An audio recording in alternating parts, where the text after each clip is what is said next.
Welcome to Deep Drive, our weekly automotive podcast powered by Kotak Mahindra Prime.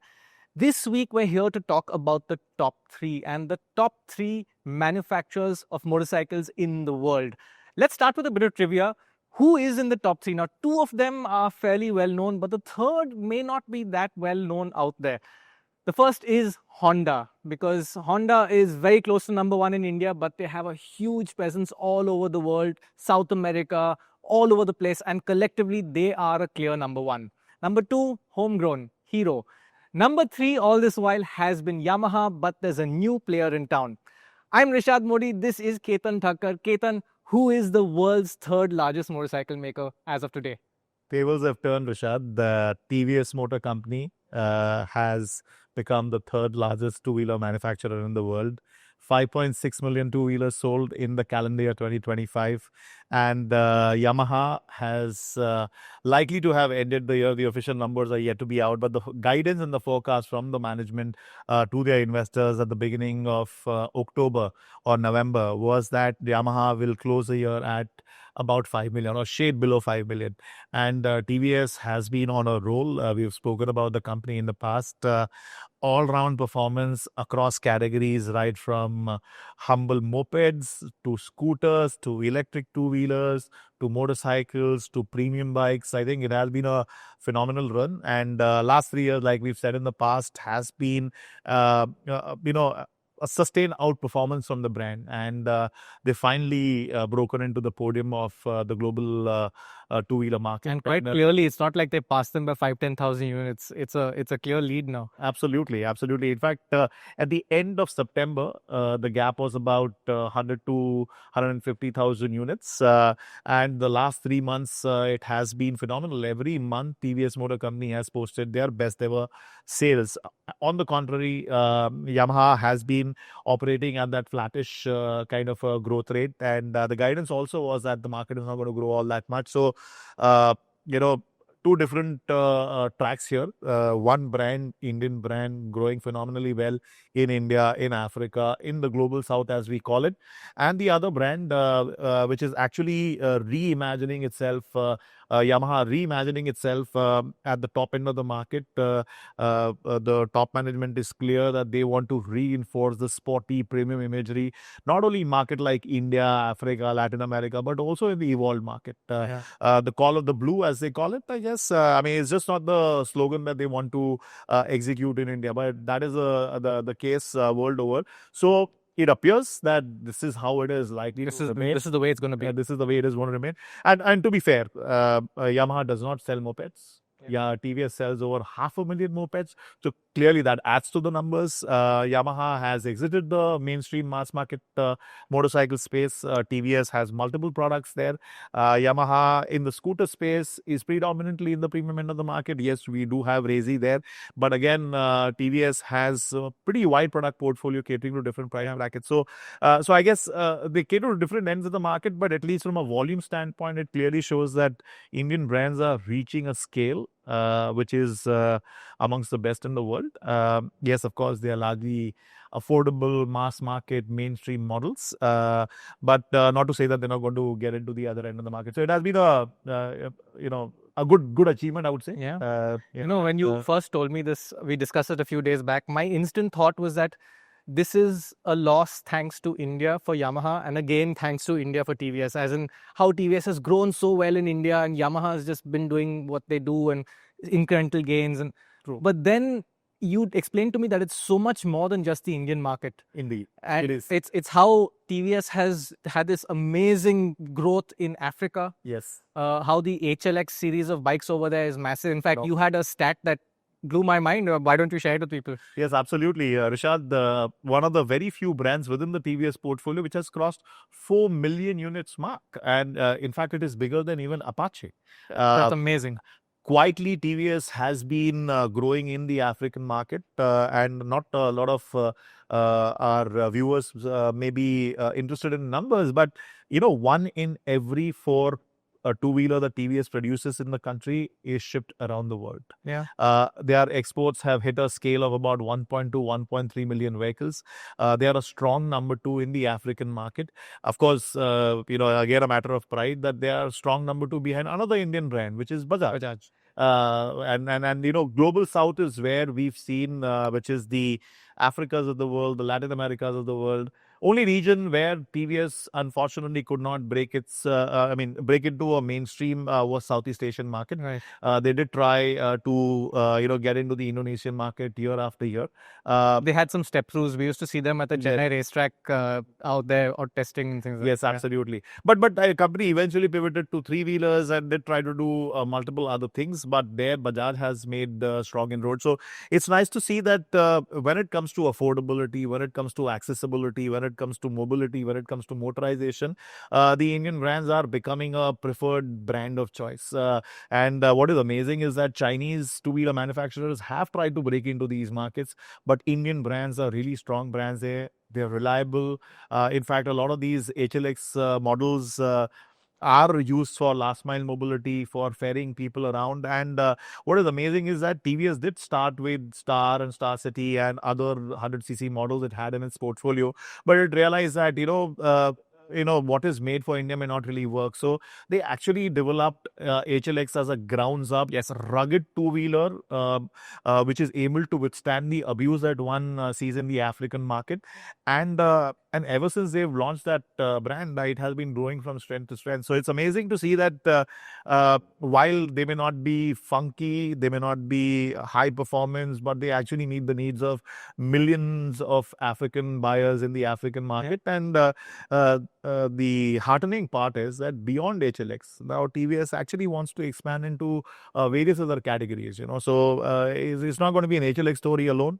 They're being likely to see possibly Apache getting into South African market, electric scooters getting its way into the evolved markets, and of course, the Norton brand is going to be TVS Motors flagship around the world. So I think it has, the company is truly becoming global in nature. And they've just hired a new global CTO. Yes. We just broke that story actually. Yes. Rishaad. Yes.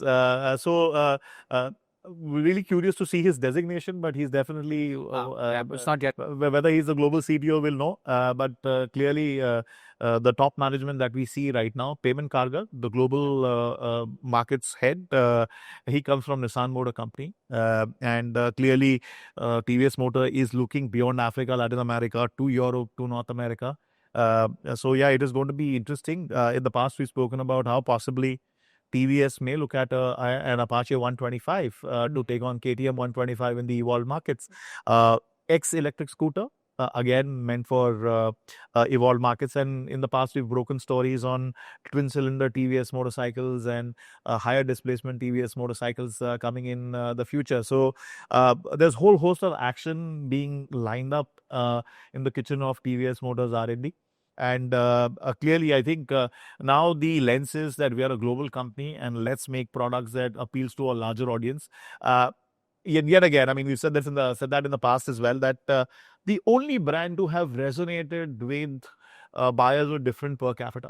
It works with the moped buyer. It works well with the moped buyer. It works well with the scooter buyer. The EV buyer now. EV buyer now. And, you never know. I think on the electrification front as well, they may probably expand further. Whereas with Yamaha, I get the sense that their approach, not just for India, but also globally, will be to continue to focus on premium. Yes. Last year, I had a chance to visit the Yamaha museum in Japan. And their very first motorcycle, if I remember right, is called the YA1. And in the museum, there's a little write-up describing that bike. And in that write-up, they say the YA1 was a very premium price motorcycle for its time. So, Yamaha has been this brand and that is who they are. And they have become number 3 through Europe and through South America and all these things. But they're going to stick with premium. And on the Indian story, we've talked about the R2 earlier. We have some more information about the R2 now. It's going to be 200 to 220, 230 cc, something that below 250. Yeah. It's going to be made in India. I think the Indian design and development, the work for design and development has been done by Indian teams with Japan. It's going to be exported from India. So it's not only for the Indian perspective, but also overseas for Yamaha. Indeed. And there will surely be more models on this platform. Absolutely, Rishaad. I think the Japanese top management, we've often seen, the ones who have led the Indian market eventually go on to lead the global management. We've seen Shitara-san now steering the ship at the global level. He spent time in India. He understands the importance of India. He's also seen the evolution of Honda brand in India. He's also seeing the evolution of Indian brands in the global markets. So clearly, they realize that they have formidable competition in form of Indian brands in the domestic market. And within that clutter, they realize that there is a certain DNA of their own that they want to stick to. And which is where the restructuring took place 4-5 years back in India. But they took a critical call that, mass market is not our play. And in fact, we are shedding our image when we get into the mass market portfolio, and hence the reinforcement of premium imagery came about. And it's the effort of the last 5 years which has given birth to what you call it as R2. And there's so much being looked at. NMAX being looked at from the scooter standpoint. Lander is being explored. There are multiple theories whether it makes sense for the Indian market or no. Whether it will make for meaningful numbers for them, I would love to see the bike here. It's good to have some sort of off-roady sort of bike from Yamaha, but it's a nascent bit of the market. Space. Yeah. It's a new space. So probably, bring in as a CBU, CKD. They are exploring the adventure bike. They're exploring the cruiser motorcycle. 350cc to 400cc is not something that, that's something that's part of their radar. So I think even from Yamaha standpoint, they realize that, India is going to be a key node. Having seen Honda announcing the new EV factory in India, which is going to be catering to the world market, having seen Honda making rapid strides in the mid-size motorcycle space, and Honda using India as a base for the exports market, Yamaha sees that, it's a natural progression. And India is now hitting maturity, hitting scale. The R&D skills, capabilities exist here, and the cost structures have evolved. So I think, and hence I think it's heartening to see, while the numbers may not be as large as TVS Motor Company going ahead in the and they are likely to get that big either. Yeah, absolutely. And plus, again, it's a it's interesting story there, Rishaad. If I could just do a little bit of segue, the world's largest tractor maker is an Indian company, Mahindra and Mahindra. Right. But if you were to compare Mahindra and Mahindra's revenue with John Deere, far apart. John Deere is the second largest in the world, but they make really huge tractors, high revenue. Similar story in commercial vehicles, similar story in two-wheelers. So if you look at the revenue of Yamaha, it is going to be significantly higher than TVS Motor Company, because the price points, the average price points are much higher, and their intention always is to be at the premium end of the market, like you mentioned about that model at the museum. So I think their focus is going to be on revenue. Their focus is going to be on ensuring that they stick to their fans of Yamaha, ensuring that they continue to deliver the character of motorcycle that they are known for from Yamaha standpoint, and grow. And so one is growing volumes in India, the other is growing India as a base in terms of development, in terms of export capability. And what's interesting is that amongst many Japanese brands, one interesting change that we've seen in Yamaha in the last few years is the fact that they are willing to partner startups. Yes. Otherwise we've seen Japanese company, they try to stick to their own knittings. They're very closed and they operate in their own way. But this is one company which is evolving, adapting. They realize that the speed and agility is of essence. So they've partnered with Gogoro in the Taiwanese market. They partnered with River in India. In fact, the scooter just rolled out from River. It should be going on sale very soon. Absolutely. And see, again, that shows that the company is willing to adapt and change. And they know that, by partnering River, the accessibility quotient with regards to their EV is going to be much faster. Sure. And they're willing to take that bet. And they've held hands with the River all along in developing that scooter. And they want to do a lot more in the future. So what is happening is that the commitment towards India has not gone down. Yes, the volume is going to be different because they cater to different ends of the market. So I think we've spoken about Yamaha in the past as well. We expected them to do a lot more. But the heartening signs are that they're going to do a lot more in the future. And the commitment for India is there. And so it's going to be an interesting evolution of two-wheeler manufacturing footprint in India. Sure. Wherein Yamaha, Honda are going to use India as the export hub, whereas the Indian brands, which is TVS, Bajaj, Hero started doing wee bit better. They've been wanting to globalize for a while, but Bajaj and TVS are spreading wings globally. So it's a heartening sign, Rishaad. Yeah, so when I look at TVS's portfolio for the future, or the portfolio that we know of, it's really widespread. It's got the program that they're working on with Hyundai on one end, three-wheelers, and I think there's a quadricycle sort of thing there as well. They're looking at a small commercial vehicle. Yeah, so there's that. There's their own three-wheeler commercial vehicles. There's their own two-wheeler electric business. There's their own export business for low-cost motorcycles. There's their own premium business for Norton, which they're going to be wanting to push harder in the next few years. There's their own partnership with BMW. That engine and platform will have some TVS vehicles coming soon as well. And it's really advanced. I mean, there is magnesium cases used on that engine for the BMW. The BMW's curb weight, the F450 GS, is 175 kilos, which for a twin-cylinder adventure bike is really light. It's 5 kilos heavier than the Hero X-Pulse and lighter than a KTM 390 single-cylinder. Wow. And they're achieving this by advanced engineering and using these sort of materials that we've never seen in Indian bikes. I mean, when I think of magnesium engine cases, I think of a Ducati Panigale V4 engine. The sump is magnesium. I know this because someone busted the sump and we found out how much it cost on the bike because it's magnesium. But we're getting into this advanced space. Royal Enfield is using magnesium cases on the battery packs for the Flying Fleas. Amazing. So we are not just cost engineering, we're also getting into some more advanced stuff, and it's wonderful to see. So yeah, TVS is number 3. I think that's the story for today. That's number 3 to stay. And I would not say that number 2 and number 1 are impossible to see. Oh, absolutely. At the way they're going, I mean, it's a long way away, but look at I think last month, and monthly sales are a little indicator of up and down. They're not a clear indicator, but I think last month, cumulatively with domestic and export sales, TVS was number 1 in India. Yes, it's phenomenal. It's the length and breadth of what they do, isn't it, Rishaad? And yes, we've seen incidents of Honda overtaking Hero. We've seen incidents of TVS again moving up the charts. It shows that the next in race is not too far away from you. And I think the story of TVS has got to do with the tremendous growth in R&D capability. And they really invested in R&D. That's the ethos of the company. You could never imagine a two-wheeler company spending over 1,000 crore on R&D, Rishaad. That's a lot of money. And which is where I think, it is nice to talk about the fact that it's just not numbers. It's the depth of engineering, the quality of motorcycles, how we are being preferred over the other global brands. Not to say that the Japanese two-wheeler brands are not trying in Africa or Latin America, but despite that, Indian brands are finding resonance with the local buyers. Clearly shows that that we do develop global motorcycles, we do develop global products, and there are with sound engineering depth.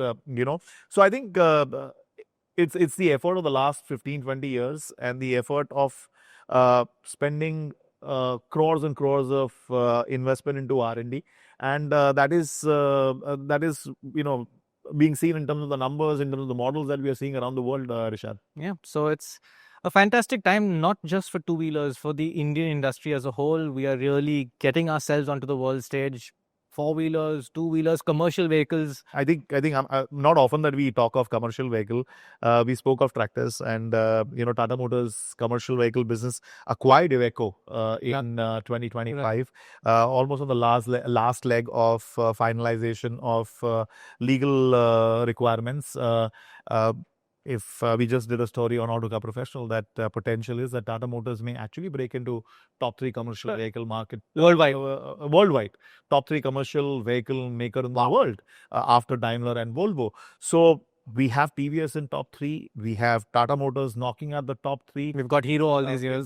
We've got Hero all these years. While Suzuki is Japanese, but Maruti Suzuki, if you were to look at it, really, I mean, the largest share comes from India. Is it right to say Maruti Suzuki is bigger than Suzuki in terms of volumes at least. Oh yes, Yeah. Rishaad. I think the significant part, almost 60% of their total volumes come from India, Yeah. over 50% at least. So clearly, and looking at the future models and the responsibility that you are seeing in India, I mean, clearly India is becoming a critical space. So we know that very well. India is the third largest car market in the world, ahead of Japan. India is knocking at and probably overtake Germany to become the third largest economy in the coming years. So clearly, with the local consumption, with the export capability improving, with FTAs coming in, the opportunities are going to grow with UK, with EU, with other parts of the world. And I mean, probably I'm a little bit over optimistic here, and sometimes romantically we try to compare ourselves with China. Probably India is where China was about a decade and a half back, and uh, the pace of development in China is something that can't be matched. And sometimes I feel that they are on a different planet rather than a different country. But clearly, we've actually put in place strong fundamentals, And we're doing it our way. Yeah, It's not just cheap and mass produced. Absolutely. And the beauty is that we are affecting lives of millions, and we do it in maybe controversial, in a consensual way, rather than my way or highway. So I think that sometimes pulls us back in terms of the speed of growth. But we are democratizing mobility. We are pushing mobility to millions and millions of not only Indians but Africans and Latin Americans, and we are doing it in a good way by adding value to the local economy by setting up assembly bases around the world. Royal Enfield is another phenomenal story of how, while it is a British brand, but owned by an Indian company and spreading wings globally. So, it is big year for them as well this year. Indeed, 125 years. 125 years for Royal Enfield, and I mean they crossed 100,000 mark when it comes to export. So, every year we see India scaling new peaks, and it's amazing to see as to how the brands locally are, rising up in terms of pedigree, in terms of reliability, in terms of credibility, and it's really heartening to see Bajaj, now the owner of KTM. It's the KTM mobility is changing to Bajaj AG. AG. So I mean, it shows that probably the time of India is here, and the next decade will show as to how India grows at a rapid pace. So that was a long summer. A long one, yeah. But I think I'm really happy to be covering the industry at this time. Absolutely. Having started what I do 10 years ago and seeing how slow the pace was, and how occasionally you'd get an exciting new product launch or something, and now it's just one after the other. It's awesome. And the other interesting evolution, Rishaad, is that electrification. While we've said it before that we are dependent on China for a lot of things, but if we are able to secure our own cells, I think India has hit a point wherein it can actually make affordable EVs and cater to the world market. Mention about the brand HLX. I understand, Rishaad, in Africa there is rise of electric motorcycles. Right. And I understand that HLX EV is under works, and it may not be too far that TVS may probably launch an HLX EV for the African market, because there are multiple Chinese brands actually catering to the African markets, Kenya and some of Rwanda and some of the select few markets. So probably we may see an electric motorcycle coming in from TVS, maybe not first in India, for the African market, because there is demand for electric motorcycles there. And who knows, probably we may see a Platina electric. We may see, we've spoken about Splendor EV in the past. That's something that they have worked on. I think Autocar did a scoop recently on Vida's electric motorcycle. Electric motorcycle. So I mean, what is heartening is that it's just not conventional ICE models. On the electrification front as well, we are galloping along.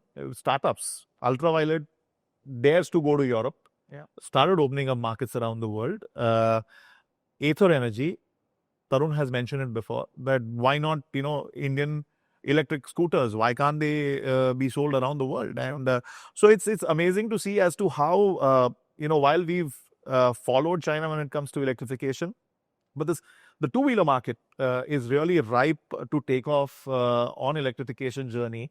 But with the rider, that we are able to get the cells locally, because we're still dependent on China for that. As far as rare earth goes, we've started seeing solutions emerging, magnetless motors. So So I think there is a fix there, but we would need our own cells, probably look beyond lithium in order to create the future electric It's two-wheelers. like a 5 to 10 year timeline. Yeah. So the heartening thing is that as a nation, we've proven that we can build affordable, reliable products.